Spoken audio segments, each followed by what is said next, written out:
厳選クラシックチャンネルへようこそ。クラシック音楽好きのなこです。今日の動画はプロが語るシリーズです。第一線で活躍されている方々を真のプロフェッショナルとしてお招きし、あるテーマについて語っていただきます。今回はバッハコレニウムジャパンの首席指揮者でもあり、バッハの大家としても知られている鈴木正人さんをお迎えし、大巨匠バッハについて語りました。鈴木正人さんは日本におけるバッハの第一人者鈴木正明さんの長男で、バッハ界のサラブレッドとしても注目を集める音楽家です。そしてバッハだけではなく、指揮者、鍵盤楽器奏者、作曲家、プロデューサーなど音楽にまつわる様々な顔を持つオールラウンダーのアーティストでもあります。そんなプロ中のプロの音楽から見たバッハという巨匠の魅力についてたくさんお話をいただきました。ここからはそのインタビュー映像をご覧いただきます。それでは行ってみましょう。今回はバッハコレニウムジャパン首席指揮者、通奏低音奏者の鈴木正人さんにお越しいただきました。正人さん、よろしくお願いします。よろしくお願いします。このバッハコレニウムジャパンというのはどんな団体ですか？はい、私の父が1990年に、当時最先端の、工学の研究をしていたオランダから帰国したメンバーたちとですね、作った団体で、バッハの作品を理想的に上演するというのが、目標になっている団体なんですね。私も、まだ小さい頃からずっと見てきて、9歳だったのかな、できた時は。高校生ぐらいから合唱練習の伴奏者として参加するようになったんですね。音大を出てから、留学して、その辺から一緒に弾くようになったんですね。で、一緒に中で弾いてみると、本当にみんながバッハの音楽に真剣に向かい合ってるし、その現場にみなぎる緊張感を並々なるものがあって、最初はもうすごいドキドキしたんですけど、バッハを愛する人たちの団体なんですね。そうなんですよね。例えばオーボエのパートがありまして、オーボエ持ってきて吹けばいいっていうとそう簡単でもなくて、どんな楽器がふさわしいのか。例えばリコーダーだけ、元の資料ではピッチが違って書いてあったりする楽譜が、他の人は2長調なのにリコーダーは変歩長調の楽譜が書いてあったりして、それは当時のリコーダーのフレンチピッチっていうちょっと低いピッチの楽器が使われたためではないかとか、同じ理由でオルガンは逆に全音低いパート譜になってたりするんですけれども、当時の状況をやっぱり知らないと楽譜とどう向き合うかっていうのも分からなかったり、あとはトランペット周りは特に大変で、今の楽器よりもオクターブ低い長い楽器なんですねっていうのがまず基本なんですが、それだけではなくてトロンバダ・ティラルジっていうのが例えば出てきまして、これはトロンボーンのようにスライドがついたトランペットだったりとか、どの楽器で吹くのがバッハの理想形なのかっていうのを、まずそれを知るのがとても難しいんですね。決して今の楽器で演奏してはダメで、昔の楽器でないといけないんだっていう、そういうなんていうんですかね、ドグマティックな考え方でそういうことをやってるんではないんですけれども、ピタリとした楽器、バイオリンにとってもガットギアを張ってバロックボーンで弾いた時に、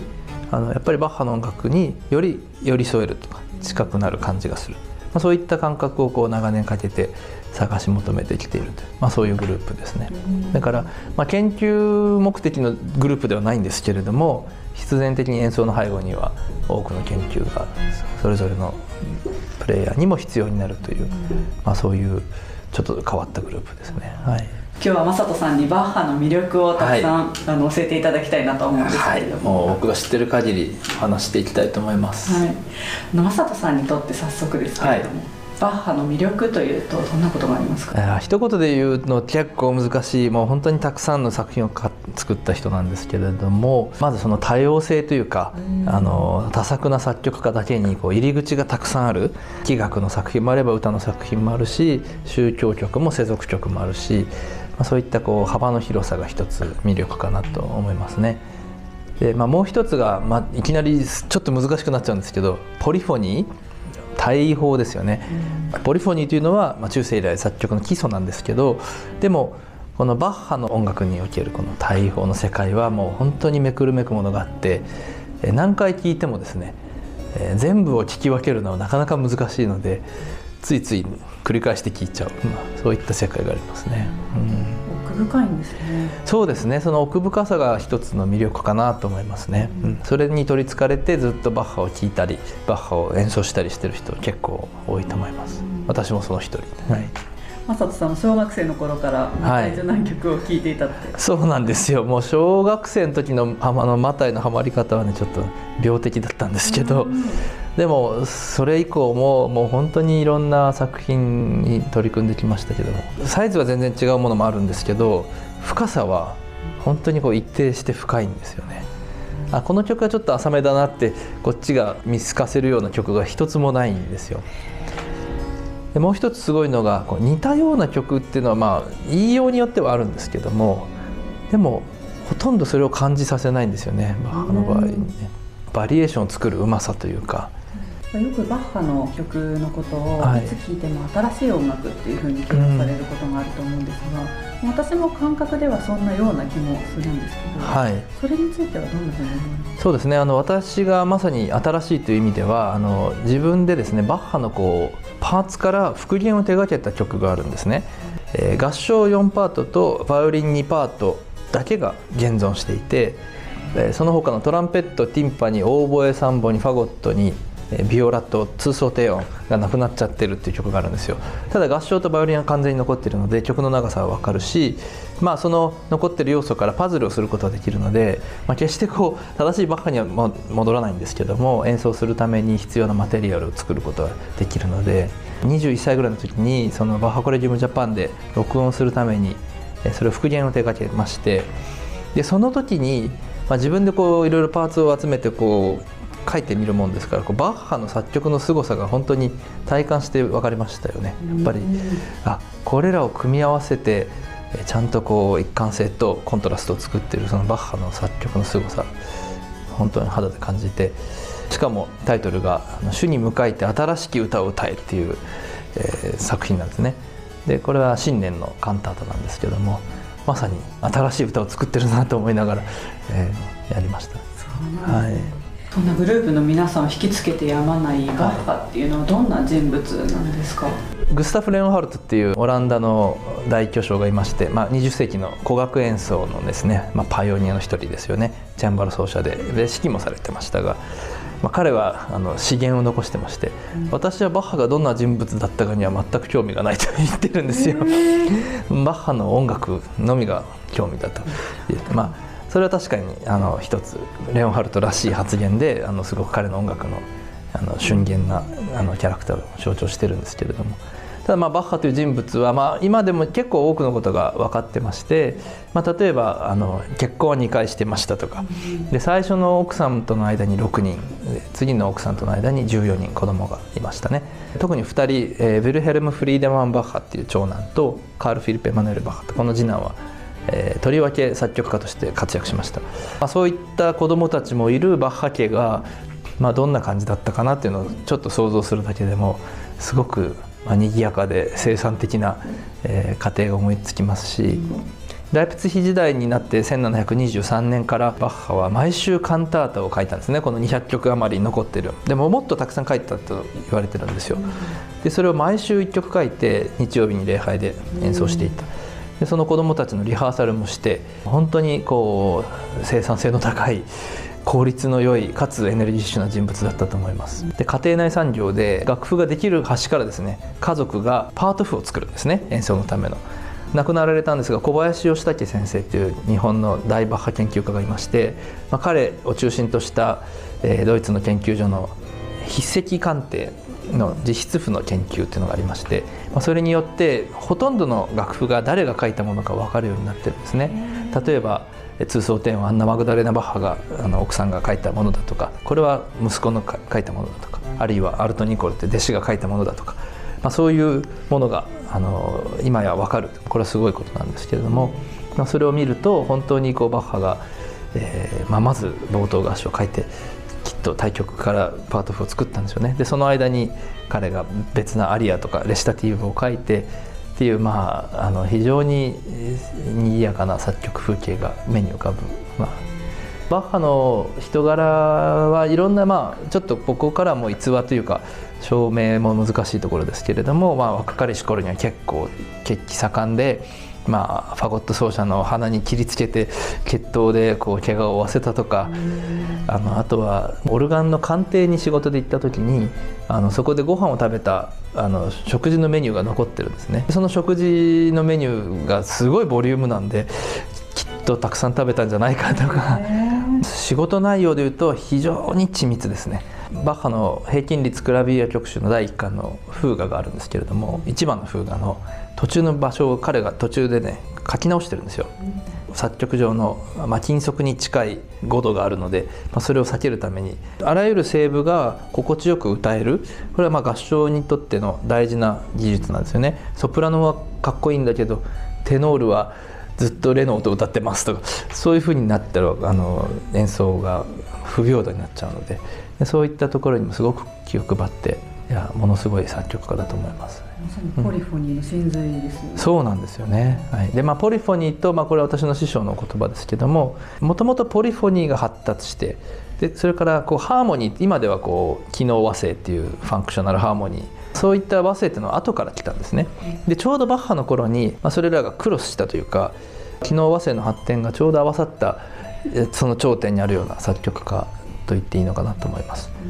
だから今まではたまたま発生するものだったんですね。この旋律が合わさってたまたまこういうハーモニーになったって、その美しさがもちろんあるんですけど、バッハの場合はそこに通奏低音というハーモニー記号がきちんと乗っかっていて、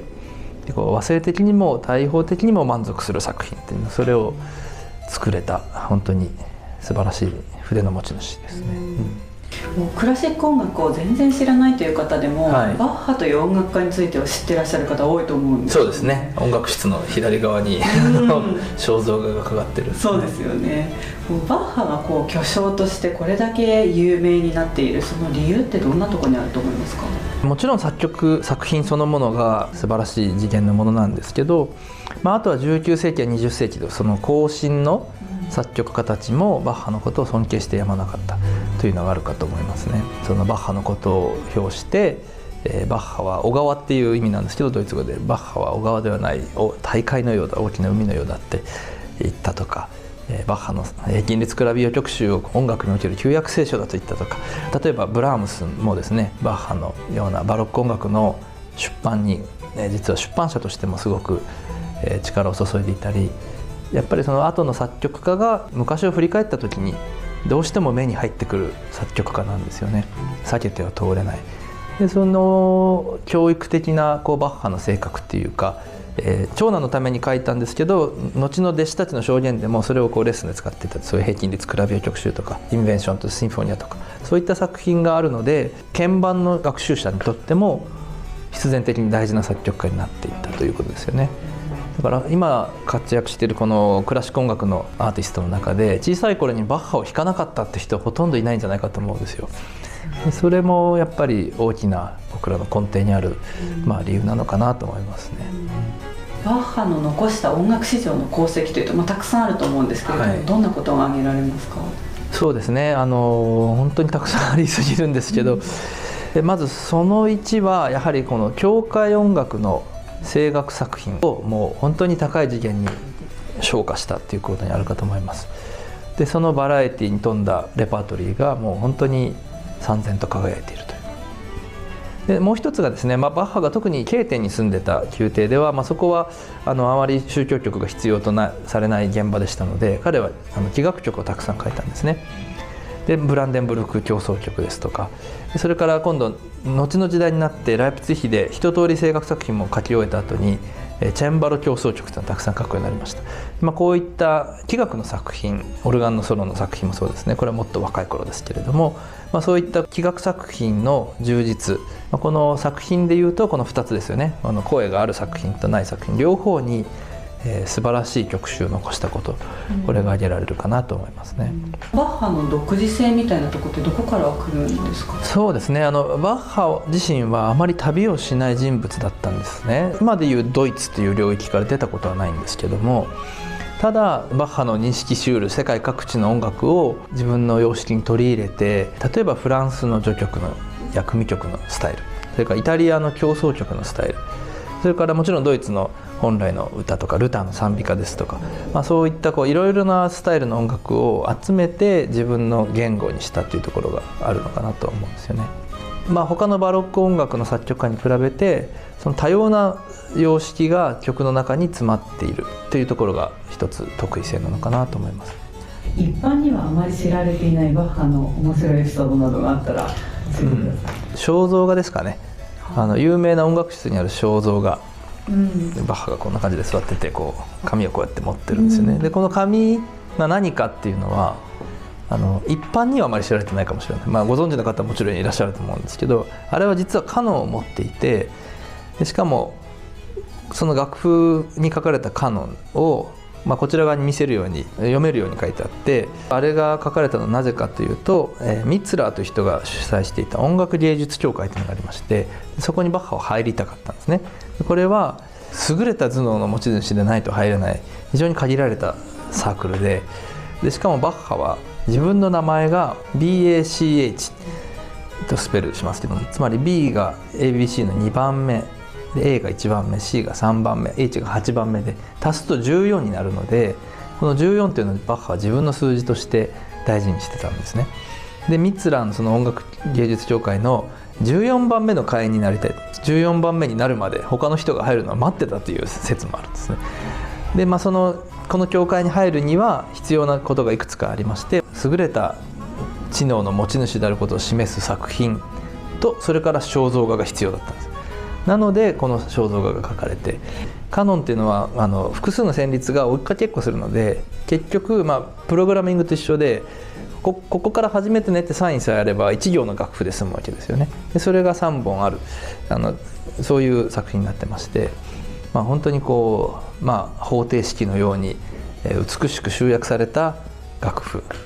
というものを持ってるんですよね。私たちが現代でこのバッハの音楽を楽しむためにこういうこと知っておくといいよってことがあったら教えてください。そうですね、私もそこはすごい大事なポイントだと思っていて、もちろんバッハの音楽素晴らしいよ深いよって言ってもそれだけでねじゃあ聴こうってなるかっていうと逆なこともあると思うので、ただもしバッハの演奏会にいらしたりバッハの演奏を見るときに一つ分かっておくとすごくすっきりするのが通奏低音っていうグループの存在なんですよね。で通奏低音がない合奏作品ってほとんどバッハにはないんです。トリオ以上の編成でしたら必ず通奏低音がいます。でこれは何やってるかというと文字通り低音グループのことなんですね。で、バロック時代に通奏低音っていうずっと曲の中の一番低い音をなぞって弾く、だから通して奏でる低音なんですけど、通奏低音っていうのがずっとあったんですが、バッハの各通奏低音は本当に素晴らしい低音なラインだけではなくて、カンタータとか受難曲とかですと結構たくさんの複数の楽器で一緒に演奏することがあって、普通のオーケストラですと違うパートとして認識されるチェロやコントラバスとかファゴットとか、それからもちろんオルガンチェンバロといった和音楽器、リュートとかテオルボ、こういった複数の楽器が一丸となって一つのパートを奏でてるんですよ。でかつ和音の人たちは即興で、数字が書かれてるから一応コードネームみたいなものがあって和声は指示されてるんですけど即興しながら演奏するので、この辺のグループが屋台骨となってアンサンブルを支えてるんだなっていうのを知っていると、ここがベースなんだなってちょっと分かるかなと思います。だいたいその辺近いところに座ってることが多いですよね。あとはバッハの音楽の場合、その先ほどから出てるこの対法ポリフォニーがあるので、どのラインも等しく同じなことが多いんですよね。伴奏してる人がいて歌ってる人が主役ですよとか、そういう曲も稀にありますけども、ほとんどの場合はどこの声部に耳を傾けても何かしら面白いものが出てくるので、例えば2回目聞くときにちょっと高い音のメロディーじゃなくてちょっと下の方のメロディー、その辺のサウンドをちょっと聞いてみようと思って見ると、もしビオラ奏者のね弓とかを見ながら聞いてたら、今まで聞こえてなかったこういうものを隠されてるんだみたいな、そういう宝探し的な見方がいつまででもできる。聞きどころも多いんですね。そうですね、ちょっとウォーリーを探せみたいな感じで、ウォーリーだけじゃなくていろんなものが隠されてますよね。巻物とかなんかもっとここのページにいた人がこっちにもいたとかね、そういうのとちょっと似ていて、本当に一回聞くだけだと逆に何も分かんないかもしれない、そういうのもありますね。そんな少し難解な面も持つ、はい、バッハの音楽ですけど、クラシックの初心者にもしおすすめするとしたら、はい、バッハの作品どれをおすすめしたいですか？そうなんですよね。入り口がたくさんあるってさっき言ったんですけど、自分の好みがどういうものかで、例えばピアノの独奏が好きって人だったらチェンバロ曲とかオルガン曲とか、その鍵盤楽器のソロの作品聴かれるのがいいかもしれませんし、あんまりジャーンって音が苦手って方はバイオリンの独奏とかフルートの独奏のすごい世界観の、ね、作品があるので、こういった作品もいいかなと思います。であとはすごく荘厳な響きっていう意味ではやはり教会音楽ですとか、あとは、パイプオルガンの作品でしょうかね。そういったちょっと好みによって入り口が違うかなと思うんですよね。例えば、ピアノの作品で誰でも知ってるっていうのはメヌエットみたいな曲ですけど、これは実はバッハの作品じゃなくてちょっと偽作だったことが後々分かったんですけど、でもバッハがアンナ・マグダレーナ・バッハのための音楽帳っていう冊子を残したんです。でこれは奥さんのために作られた作品集で、自分の曲も入ってるし人の曲も入ってるんで、それで分かんなくなっちゃったんですけど、この作品集なんかは本当にバッハのフレンドリーな一面を見ることができるかなと思いますね。逆にもう最初から超大曲に入るっていう意味では、僕が小学生の頃からドハマりしていたマタイ受難曲にいきなりチャレンジするのもありかなと思います。マタイの魅力は何ですか？いや、マタイの魅力はもう一言じゃ言えないですよ。でもコラールとですね、賛美歌と、それからその受難のドラマと、そのドラマの気持ちを描いたアリアと、これがね重なり合って出てくるんですよね。だからもうオペラを見てるのにちょっと近いんですけども、オペラよりも深い精神世界というか複合性っていうんでしょうかね、難しいレゴを組み立ててるようなやめられない魅力があります。はい、実際に演奏を私たちが聴きたいとなった時に、はい、これから正人さんが出るコンサートとか何かおすすめしたい演奏会があったら教えてください。はい、いやまず一番来ていただきたいのは、やっぱり私たちバッハコレギウムジャパンの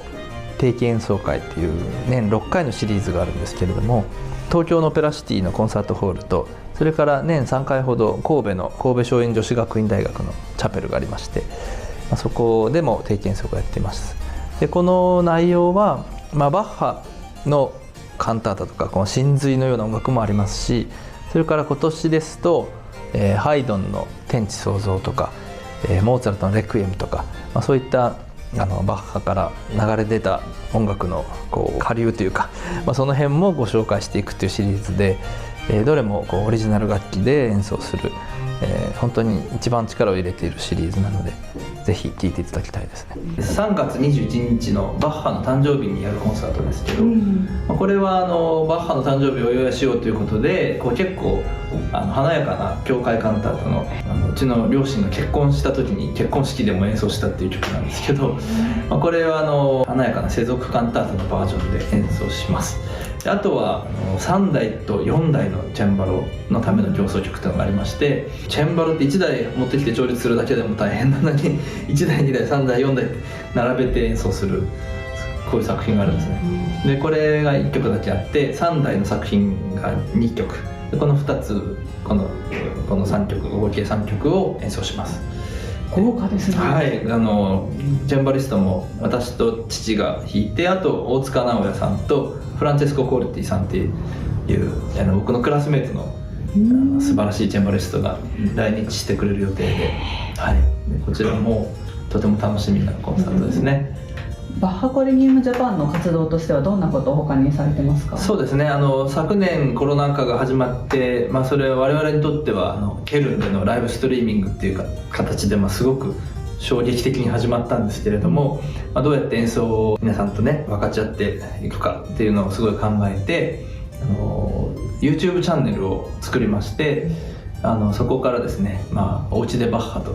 称して、いろんな音楽の、紹介とか演奏をお送りしてきました。で、最近はもちろん演奏が復活しているので、ちょっとそんなに更新できてないんですけど、でも時折面白い動画も上がると思うので、ぜひ見ていただけたら嬉しいです。人生を形作ってくれている作曲家なので、もう本当にその彼の音楽性というか想像力に感謝しかないですし、